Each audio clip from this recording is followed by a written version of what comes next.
Hey guys, it's Ndoplex, and today I wanted to talk a little bit more about Borderlands 4 just because, well, I'm really excited to play the game, and I have some thoughts on a very interesting topic, and that is going to be pearlescent weapons. Now, in my opinion, pearlescent weapons are just a massive staple of the franchise, and unfortunately, they were sorely lacking in Borderlands 3. We did not have any pearlescent drops in Borderlands 3, and now it was said on a few tweets and stuff like that by Randy how if they implemented pearlescence, then it would have taken away from other aspects of the game because they'd have to donate resources into getting it working and blah, blah. I just think that's a load of baloney. Personally, I don't believe that that has any bearing on whether they should be adding pearlescence in the game or not. I can't understand how adding pearlescence is any different to adding legendary weapons. So I just do not understand why they weren't in Borderlands 3, and we got a lot of weird mumbo-jumbo trying to explain why they weren't, and and I really think it made the game a lot worse for it. Now, part of the problem with Borderlands 3 was the fact that legendary weapons were just so common.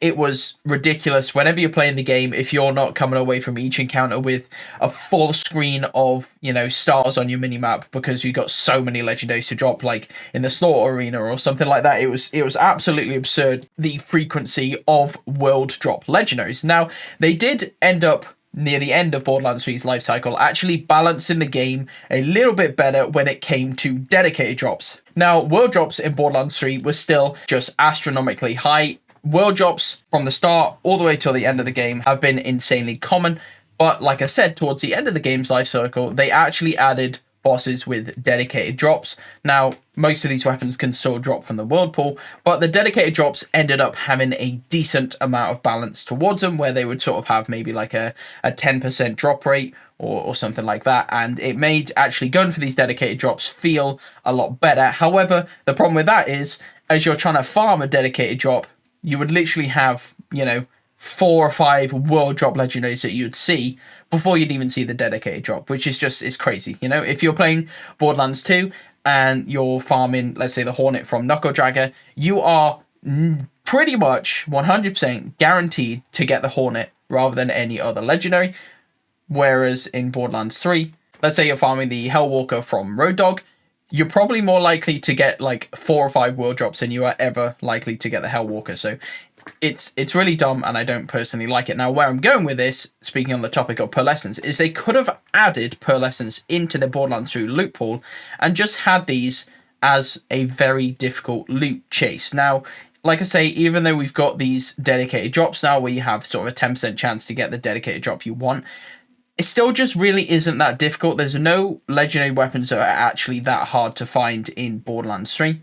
And it became a thing where the only thing you ended up farming for was anointments. Like, you farm for different anointments, and then later on in the game, they added the anointment reroller machine. So now that doesn't matter either. Now all you're farming for is like iridium to be able to get the right anointment. And it was a horrible cycle. Personally, I wasn't a fan of the anointments, and I wasn't a fan of farming a weapon just to be looking at a bit of text at the bottom to see whether I got a good version of it. I think they sucked.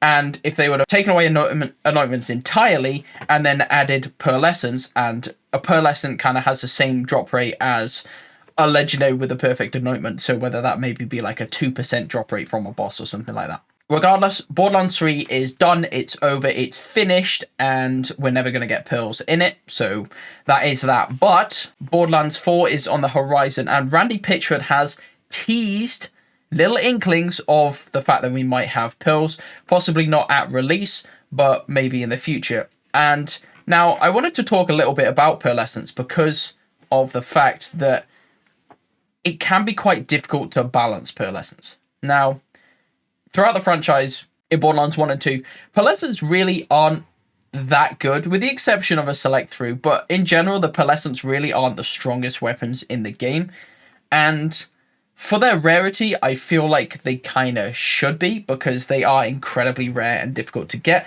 and I feel like if you dedicate the time and the resources into getting these pearlescents, they should generally be some of the best weapons in all of Borderlands.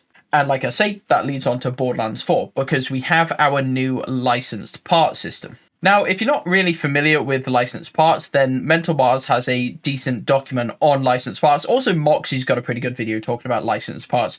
But essentially, On each different weapon, they can roll with these things called licensed parts. And what this means is that every weapon in the game can roll with a part from a specific manufacturer. So we could get a green Jacobs pistol that actually rolls with a TDOR licensed part. And now what this means is you have the same functionality with your green Jacobs pistol. When you shoot it, the bullets are going to ricochet on crits. Standard Jacob stuff. But now when you reload the weapon, you're actually going to throw the weapon towards the enemies like it was a TDOR weapon. So this is where it comes into these licensed parts things. Now, the amount of licensed parts a weapon can get increases on its rarity. I think it's greens. I think whites can get 1, greens can get 2, blues can get 3, and purples can get 4 licensed parts.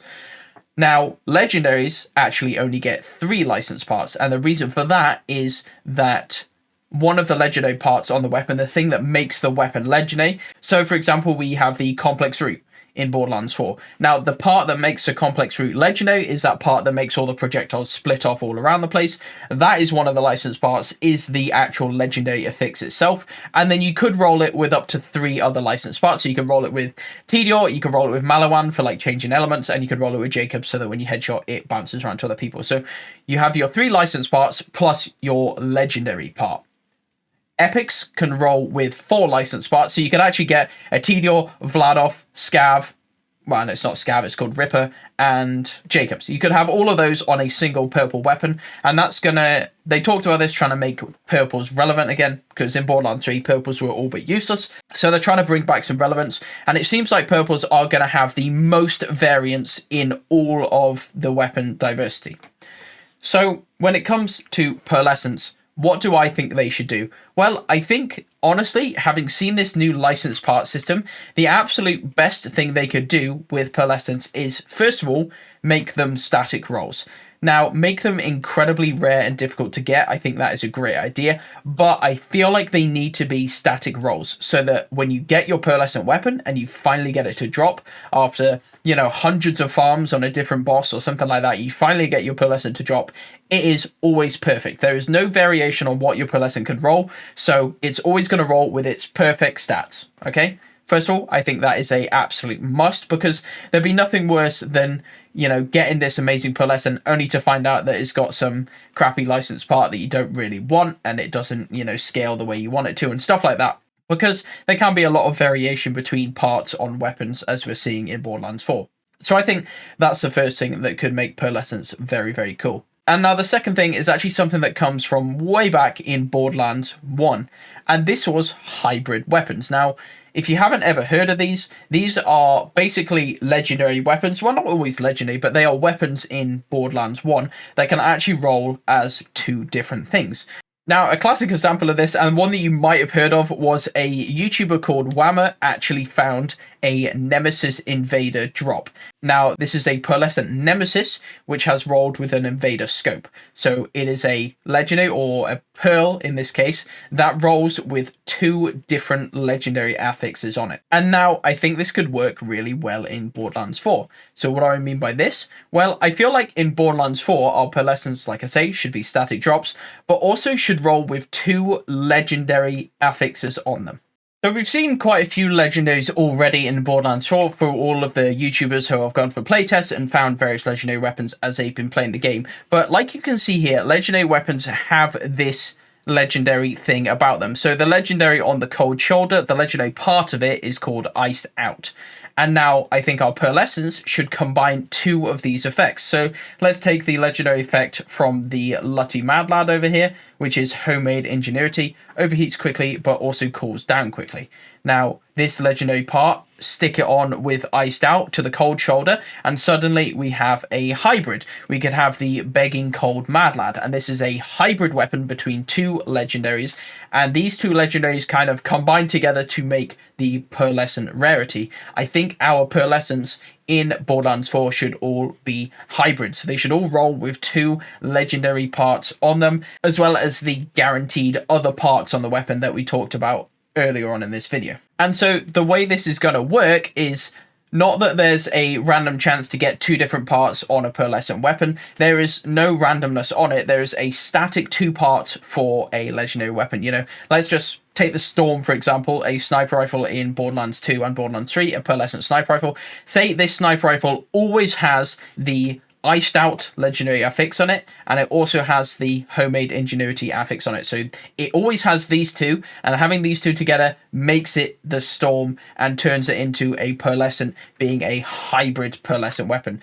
And these should drop exactly the same as the legendaries in regards to the fact that they should be able to drop from a specific boss that you're farming that has its super rare pearlescent drop, and also maybe a tiny astronomically low chance to drop in the world drop pool as well, because there is quite frankly nothing cooler than seeing a world drop pearl drop. Like, I remember the one time that I got a butcher to drop from Bunker's turret, and it's an insane feeling, and it really sticks with you. You kind of keep these memories for a long time because it's such a crazy and unlikely thing to happen. So I feel like if they implemented pearls in this way in Borderlands 4, they could be some of the best pearls we have ever seen in the franchise.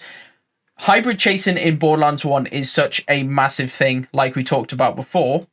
You know, this video from Whammer got over 500,000 views because it came out 7 months ago, and Borderlands 1 has been out for over 15 years at this point, and no one had ever had one of these to drop. You know, it's absolutely astronomically rare. And while I don't think pearls should be quite this rare in Borderlands 4, there should be a very rare loot chase to go for to make things more exciting and more interesting when it comes to the end game of Borderlands 4. So let me know what you guys think about pearlescent weapons. Are you happy that Gearbox is going to add pearlescent weapons? Because, like I say, it hasn't been 100% confirmed, but in that interview with Randy Pitchford, he did basically confirm that we are going to be getting pearlescents in Borderlands 4. Rarity levels will go from common to legendary. Thanks, Grant. There's your, We nailed it. there's your, Nailed there's it. your gray. There's your green. There's your blue. I don't like how you're saying There's that, by the your way. purple. And then there's orange. There's your orange. There's your What? Hold on. troll. Randy. I'm such a troll. Last one I'll ask here. And let me know what you guys think pearlescent should be like. Do you think that they should be like a hybrid weapon, like I was talking about before, with static parts? Or do you like the randomness? Do you want it to just be a totally random, wacky weapon that could change every time you get it? Personally, I'm not really big on that front, but I do like to hear all of your comments and suggestions. So please do leave a comment down below, like and subscribe and all that good stuff. And I will see you for more Borderlands 4 content soon. Thanks for watching, guys. Take care, and I'll see you next time. Bye-bye.